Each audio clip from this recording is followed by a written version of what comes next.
Good morning student. आज हम लोग एक्सपोनेंट के कुछ प्रश्नों को यहाँ पर सोल्व करेंगे जो आपको क्लास 8, क्लास 9, क्लास 10 में उपयोग में आता हुआ दिखाई देगा। तो पहला क्वेश्चन जो है, यहाँ पर बहुत सारे प्रश्न दिए गए हैं। पहला क्वेश्चन जो है इस प्रकार है, 9 to the power 3/2 minus 3 to 5 to the power 0 minus 1/81 to the power minus 1/2 is equal to 15। आपको यह प्रूफ करना है। तो देखिए कैसे हम लोग इस प्रश्न को आगे बढ़ेंगे। ले लेते इसमें क्या है, 9 to the power 3/2 minus 3 to 5 to the power 0 minus 1/81 to the power minus 1/2 is equal to 15 आपको प्रूफ करना है। तो देखिए एलएचएस का जो पार्ट है यहाँ पर दिया गया उसको सिंप्लीफाई करते चले जाइएगा। तो देखिए हम 9 को क्या लिख सकते हैं, 3 का स्क्वायर और 3 का स्क्वायर का पावर 3/2 माइनस 3 इंटू 5 का पावर 0 मींस क्या, समथिंग का पावर 0 क्या होता है 1, ठीक है। तो 3 इंटू 1। उसी तरह 81 को क्या लिखा जा सकता है, 9 का स्क्वायर, तो इट विल बी 1/9 का whole square to the power minus 1/2। अब देखिए ये पावर का पावर कंडीशन है। लॉ ऑफ एक्सपोनेंट में आप लोगों ने पढ़ा होगा पावर का पावर। तो पावर के पावर में क्या हो जाता है, पावर्स गुने हो जाते हैं, ठीक है। तो 2 गुना 3/2 ये क्या हो जाएगा, 3 का पावर 3, 3 गुना 1 3, 1/9 का स्क्वायर। इस कहने का मतलब पावर का पावर यहाँ पर यूज कीजिएगा। तो 2 into minus 1/2 it will be 2 into 1 minus 2 means कहने का मतलब 2 खत्म हो जाएगा, तो क्या हो जाएगा -1। अब देखिए 3 का पावर 2/2 ये कैंसिल आउट होगा, तो 3 का पावर 3 माइनस 3। और देखिए 9 को हम क्या लिख सकते हैं, 3 का स्क्वायर। और जब 3 का स्क्वायर लिखा जाएगा और ये जो ऊपर नीचे में है अब 1/3 का स्क्वायर, इस कहने का मतलब -3 3 बाय क्या हो जाएगा, 3 बाय -2 3 टू द पावर -2। तो 3 टू द पावर -2 इस तरीके से लिखिएगा। तो 3 टू द पावर -2 -1। अब देखिएगा 3 का पावर क्यूब क्या होगा 27 -3 माइनस 3 का पावर -2 का पावर -1। ये पावर का पावर है, क्या हो जाएगा गुना। तो -2 इंटू -1 कितना हो जाएगा 2, क्या हो जाएगा 2। तो 27 -3 3 का पावर 2, तो 27 -3 -9 it will be 27 -12 is equal to 15।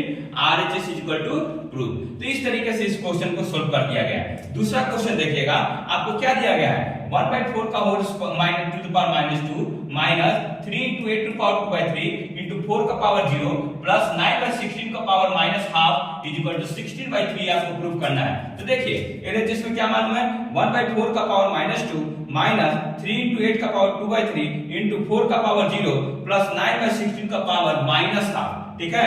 तो अब देखिए इसको क्या लिखा जा सकता है, 2 का पावर -2 2 का पावर -2। क्यों, क्योंकि आप जानते हैं कि 1/4 जो है, ये 1/4 जो है इसको हम लिख सकते हैं 1 का पावर 2/2, ठीक है। 1 डिवाइडेड बाय 2 का पावर 2।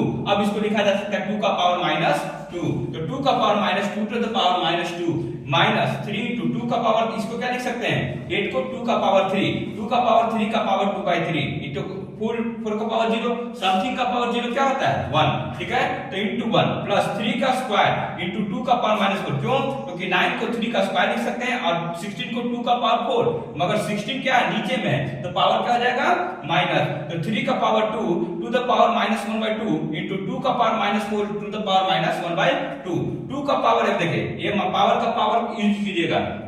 जब पावर के पावर कंडीशन को यूज कीजिएगा तो -2 इंटू -2 क्या हो जाएगा 4। तो 2 का पावर 4 -3 इंटू 2 का पावर, क्यों, क्योंकि 3 क्या हो जाएगा कैंसिल आउट। तो 3 इंटू 2 का पावर 2 प्लस 3 इंटू 2 का पावर -1/2, इस कहने का 2 इंटू -1/2 2 इंटू -1। उसी तरीके से पावर का पावर -4 इंटू -1/2। अब देखिए 2 का पावर 4 क्या हो जाएगा 16, क्या हो जाएगा 16। अब देखिए 2 का पावर 2 4 4 12 प्लस ये कैंसिल आउट, तो 3 का पावर -1/3, इस कहने का मतलब कितना हो जाएगा 1/3। और यहां से देखिएगा ये कैंसिल आउट होता है, तो 2 का पावर 2, इस कहने का मतलब 2 कैंसिल आउट। अब देखिए 2 का पावर माइनस माइनस प्लस, तो 2 का पावर 2, तो it will B 4 into 1 means 4/3। तो 4 प्लस, अब देखिएगा 16 में से 12 घटाएगा तो 4 plus 4/3 it will B 12 plus 4 divided bye 3 it will 16/3।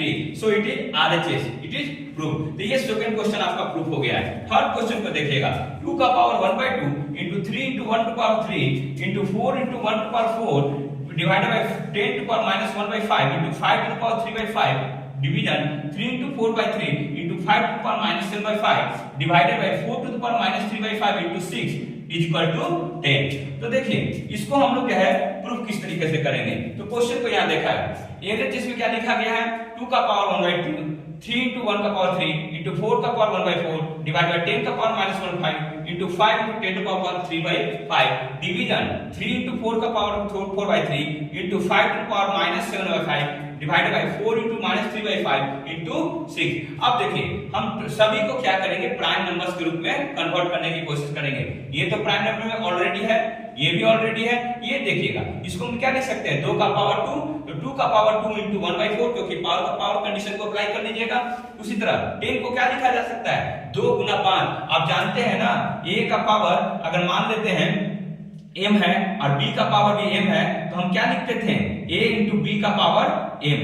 ठीक है, उसी चीज का उपयोग करके अब जब a इंटू b का पावर m है, तो हम लिख सकते हैं क्या, a to power m into b to the power m। तो उसी चीज का उपयोग यहाँ पर किया गया है। 5 टू द पावर 3/5, यहाँ देखिएगा 2 इंटू -2 इंटू, अब देखिए डिवीजन है यहाँ पर, जब इसको मल्टीप्लिकेशन कीजिएगा तो जो नीचे वाला जो डिनोमिनेटर पार्ट है कहां चला जाएगा, ऊपर में, और जो ऊपर वाला है वो नीचे चला जाएगा। तो 4 को हम क्या लिख सकते हैं, 2 का स्क्वायर, तो यहाँ से वो अप्लाई कर लीजिएगा, इंटू 2 इंटू 3, 6 को 2 इंटू 3। अब ऊपर में क्या है, 3 इंटू 4/3, तो यहाँ पर 3 into 4, 3 to power 4/3 into 5 to power -7/5। अब देखिए यहाँ पर 2 के जितने भी टर्म्स है उसको क्या कर लीजिएगा, आप एक जगह कर लीजिए। तो एक जगह अप्लाई कीजिएगा, तो उसके बाद लॉ ऑफ एक्सपोनेंट अप्लाई कीजिएगा, तो पावर्स क्या हो जाएंगे, सब ऐड हो जाएंगे। तो यहाँ देखिएगा 2 का पावर ये वाला कंडीशन था, तो 1/2। उसके बाद यहाँ देखिएगा ये 2 गेट कैंसिल आउट, तो 1/2। और यहाँ देखिएगा 2 इंटू -3/5, तो -6/5। यहाँ देखिएगा 1, तो 1। 3 का देखिएगा 3 1/3, यहाँ 1 है तो +1। यहाँ 2 टू पावर -5, यहाँ देखिएगा एक ही टर्म है तो ये सिंगल टर्म। 5 का टर्म्स ढेर सारे हैं तो उसको एक जगह कर लीजिएगा, तो -1/5, 3/5 और -7/5। उसी तरह 3 का टर्म्स देख लीजिएगा, 3 का पावर 4/3। अगर इसको सोल्व आउट करते हैं तो आपको इस तरीके से आएगा, 2 to the power 8/10 into 3 to power 4/3 divided by 2 to the power -1/5 into 5 to power -5/5 3 to the power 4/3। अब देखिएगा इसको जब फिर से सिंपलीफाई करिएगा तो 2 टू द पावर 8/10 प्लस 1/5, यहाँ से 5 डिवाइडेड, यहाँ देखिएगा जब इसको करिएगा तो इसको सिंपलीफाई कीजिएगा, तो 8 + 2 divided by 10, so it will be 2 to power 10/10, so it will be 2 into 5 is equal to 10। तो आप देखिएगा इस प्रश्नों को सोल्व करने के लिए आपको कुछ लॉ ऑफ एक्सपोनेंट्स के टर्म्स को आपको जानना बहुत जरूरी है। तो 3 प्रश्न मैंने यहाँ पर सोल्व किया है और आपको भी जो है प्रैक्टिस करना है इन 3 प्रश्नों को। अगर आपको मान लेते हैं कि अगर कोई दिक्कत होगा इन प्रश्नों में तो आप कमेंट के रूप में डाल दीजिएगा कि सर उन क्वेश्चंस को भी आप जो है सोल्व करके वीडियो एक डाल दीजिए, है अगले वीडियो में डाल दूंगा। ठीक है, तो आप लोग जो है निरंतर हमारे साथ बने रहिए, हमारे चैनल को लाइक सब्सक्राइब शेयर कर दिया कीजिए और हमारे वीडियोस को जो है जितना ज्यादा लोगों तक पहुंचाने की कोशिश कीजिएगा उतना हमारे लिए अच्छा होगा। और आपका प्यार और हमारी मेहनत दोनों मिलकर जो है अच्छे तरीके से हम लोग यहाँ पर पढ़ाई करेंगे। और जो भी बच्चे अगर आपके घरों में हैं तो क्लास 1 से लेकर क्लास 10 तक अगर वो बच्चे यहाँ पर पढ़ना चाहते हैं तो ग्लोबल कोचिंग क्लासेस का एड्रेस आपको मालूम होना चाहिए, वहां पर आ सकते हैं, जो कि मसौरी में मनीचक रोड के पास है। तो आप लोग यहाँ पर आके अपना एडमिशन जो है नए टर्म्स के लिए, नए सीजन के लिए जो है करवा सकते हैं। और thank you for watching this.